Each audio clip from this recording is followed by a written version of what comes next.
कि महाराणा प्रताप में ऐसा क्या क्लिनिकल एक्सपोजर है। तो हमारे साथ में है डॉक्टर अंजलि मैम, जो कि पंचकर्म डिपार्टमेंट से आती हैं। तो मैम आप इंट्रोड्यूस करें, बताएं आपने कहाँ से बीएमएस किया है, कहाँ से एमडी है, कहाँ से पीएचडी है। जी, थैंक यू सर। मेरा जो ग्रेजुएशन है, बीएमएस है, वो उज्जैन धन्वंतरी आयुर्वेदिक मेडिकल कॉलेज से है। उसके बाद मेरा पीजी जो है वो शिव शक्ति लाल शर्मा आयुर्वेदिक कॉलेज रतलाम से है। फिर मैंने एमए किया है योग से, उज्जैन यूनिवर्सिटी से ही, और उसके बाद मेरा पीएचडी है पंजाब यूनिवर्सिटी से है। ओके। और अभी करंटली मैं महाराणा प्रताप में एज अ कंसल्टेंट काम कर रही हूँ। अगर हम महाराणा प्रताप की बात करें तो भाई जी। वहाँ का पंचकर्मा कितना स्ट्रांग है, वहाँ का पंचकर्मा वगैरह चलता है या नहीं चलता है? बिल्कुल बढ़िया से चलता है, आप आके देख सकते हैं। एक्चुअली हमने अभी रूरल एरिया को टारगेट किया है कि वो पंचकर्म के बारे में जाने, आए, देखें और समझें और कराएं। तो पंचकर्मा मतलब कितने दिन का होता है और उसकी क्या बेनिफिट्स हैं? देखिए, नॉर्मली पंचकर्म डिसीज वाइज जो अगर कहा जाए तो प्लान किया जाता है। नॉर्मली 7 से लेके 1 महीने तक में पंचकर्म थेरेपी पूरी हो जाती है। जैसे 7 से आप 1 मंथ बोल रहे हैं। हाँ जी। तो जैसे मान लीजिए फॉर एग्जांपल मुझे एंजाइटी हो रही है या हम बहुत डिप्रेशन महसूस कर रहे हैं, तो उस केस में कितने दिन का रहता है लगभग? करीब 15 डेज रहेगा आपका। तो आपका उसमें क्या-क्या इंक्लूड होता है मैं आपको बता देती हूँ कि स्नेहन स्वेदन मतलब मसाजिंग, ऑयलिंग, आपका जो है स्वेदन होता है, आपका डिटॉक्शन हो जाता है। उसके बाद आपको प्रोसीजर पे लेते हैं जो मेन प्रोसीजर होती है। तो आपके केस में मुझे लगता है कि विरेचन और शिरोधारा जैसे प्रोसीजर कराना चाहिए।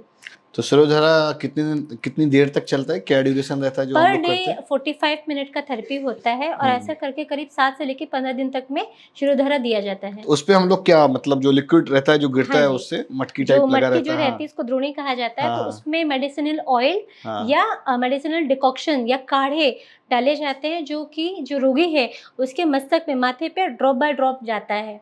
तो वो हमारे ब्रेन जो होता है, ब्रेन सेंटर्स को एक्टिवेट करता है, जो कि डिप्रेशन या फिर एंग्जायटी जैसे स्ट्रेस रिलेटेड हार्मोन्स जो होते हैं उनको, जो कम रिलीज होते हैं उनको रिलीज कराता है। इंसोम्निया जैसी तकलीफ को कम कर देता है और बॉडी को बहुत रिलैक्स कर देता है, वापस एक तरह से रीसेट कर देते रीसेट हैं। कर देता है। जी हाँ। तो अगर जैसे हम बात करें कि किडनी का लोग इन जनरली एलोपैथ में डायलिसिस जी कर जी देते जी हैं, तो पंचकर्म में ऐसा कुछ है कि अगर पंचकर्म लोग करा लें तो डायलिसिस से बचेंगे? जी बिल्कुल। क्या है कि पंचकर्म एक्चुअली जहाँ तक ये मॉडर्न मेडिसिन में थोड़ा-सा लिमिटेशंस आ जाती हैं, क्योंकि दवाइयों का जो टॉक्सिन्स होते हैं वो किडनी को डैमेज करते हैं कहीं न कहीं। लेकिन आयुर्वेद में अच्छी बात क्या है कि पंचकर्म थेरेपी में हम मैक्रो से लेके माइक्रो तक के सेल्स को रिजुविनेट करते हैं, डिटॉक्सिफाई कम रिजुविनेट करते हैं। तो जो हमारी किडनीज़ होती हैं, जो टॉक्सिन्स पूरी बॉडी का लेके स्टोर कर लेती हैं, तो उसको हम डिटॉक्सिफाई पहले कर देते हैं, उसके बाद वो रिजुविनेट होती हैं।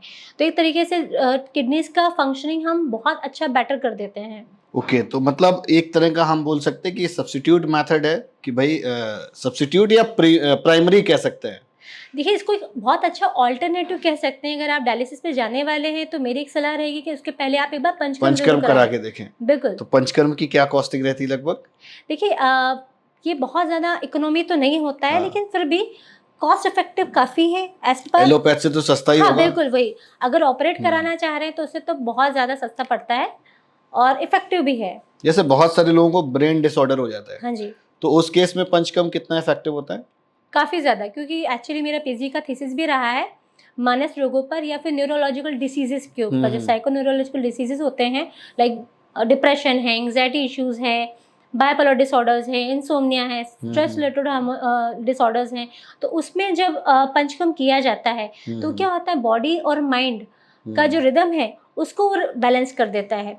तो अगर आप अच्छे से सो पाएंगे, आप अच्छे से उठ पाएंगे, आप एनर्जेटिक फील करेंगे और आपका सारा जो भी काम है डे टू डे लाइफ में, जितनी भी हमारे चैलेंजेस होते हैं, हम उनको अच्छे से परफॉर्म कर पाते हैं। अगर हम बात करें कि ओवरऑल पंचकर्म है क्या? देखिए, जैसे कि नाम से ज़ाहिर है, पंचकर्म में मतलब 5 मेन प्रोसीजर्स हैं जो हमारी बॉडी के सारे सिस्टम्स को कवर करती है। और बेसिकली जो हमारी बॉडी है वो 3 मेन चीज़ों पे काम करती है, बॉडी, माइंड एंड सोल।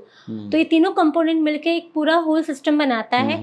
तो पंचकर्म तीनों को ट्रीट करता है, ना कि बॉडी, ना कि माइंड, इवन दो सोल पर भी।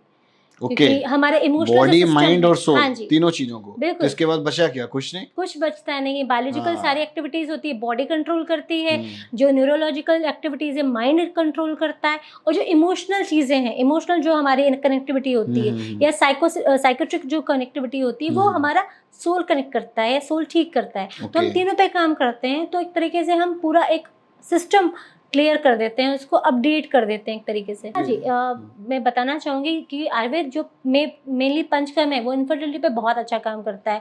आजकल मतलब देखिए आईवीएफ कि फेल उसके आगे। बिल्कुल देखोगे, आईवीएफ बहुत छोटा सा पार्ट है एक्चुअली, हम्म, जो हम फोर्सफुली अगर हम कहा जाए हम्म, तो फर्टिलाइजेशन कराते हैं, जो कि प्राकृत अवस्था में होना ही चाहिए। ओके। ये बना ही हुआ है, सिस्टम अपने आप रन करता है। तो अगर हम फीमेल के जैसे ओवम को या उसकी ओवरीज को अगर हम अच्छे से पोटेंट कर देते हैं, मेल के स्पर्म काउंट को अच्छा पोटेंट कर देते हैं, तो ये फर्टिलाइजेशन का जो प्रोसीजर है इनहेंस हो ये जाता हाँ है। ये इनहेंस होता है। ये ईश्वर की कृपा से ये अपने आप होता है। इसको कराने ओके। की, आर्टिफिशियल कराने की जरूरत ही नहीं पड़ने वाली है। तो देखिए जैसे कि अभी फीमेल्स में, क्योंकि सेडेंटरी लाइफस्टाइल है आजकल का, स्ट्रेसफुल लाइफस्टाइल है, तो पीसीओएस, पीसीओडी, इनफर्टिलिटी जैसी कॉमन समस्याएं बहुत ज़्यादा बढ़ चुकी हैं। मेल्स में देखा जाए तो ओलिगोस्पर्मेचोरिया हो रहा है, हिमोचोरिया हो रहा है, और या फिर लो स्पर्म काउंट हो रहा है, या अर्ली एजुकेशन हो रहा है। तो ये सारे के सारे स्ट्रेस की वजह से हो रहा है। ओके।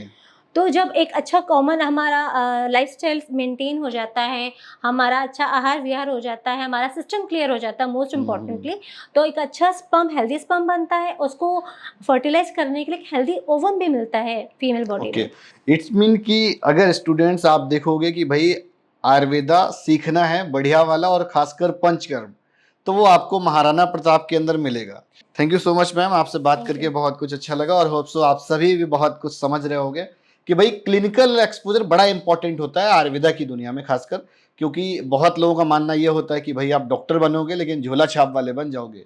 तो यहाँ पर आपको क्लिनिकली भी बहुत सारी चीजें सीखने का मौका मिलेगा। पॉडकास्ट कैसा लगा कमेंट करके जरूर बताइए।